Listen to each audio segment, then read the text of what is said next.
Anne diyor lan.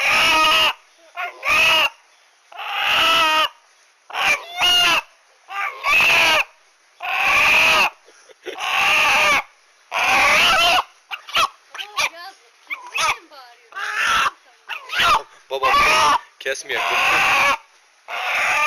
Elleme bunu besliye göbürünü kesek anne diyor.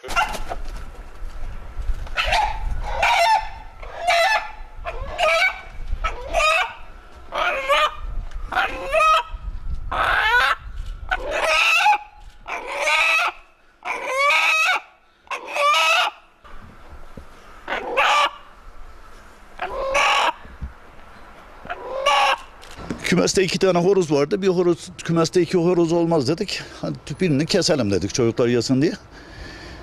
Öbürünün biraz daha renk karmaşası vardı. Daha görkemli horoz. Bu siyahı tuttum kesmek için. Hayvan anne diye bağırıyor. Önce inanamadım. Acaba dedim bir yanılgım var. Ben mi öyle anlıyorum diye. Sonra tekrar o gün bıraktım. Bir gün sonra tekrar yeniden tuttum keseyim diye. Baktım yine anne diye bağırıyor. Hatta hanımı çağırdım, çocukları çağırdım. Gelin bakın ben mi yanılıyorum yoksa bu horoz gerçekten mi anne diye bağırıyor? Anne diye bağırıyor. Kesmedim. Yani anne diye bağırınca bıçaktan kurtuldu. Peki hocam horozun cinsi ne?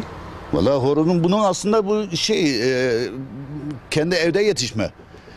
Yani bizim tavuğun yumurtasından çıktı. Öyle çok cins bir şey değil. Vallahi artık bunu kesemem.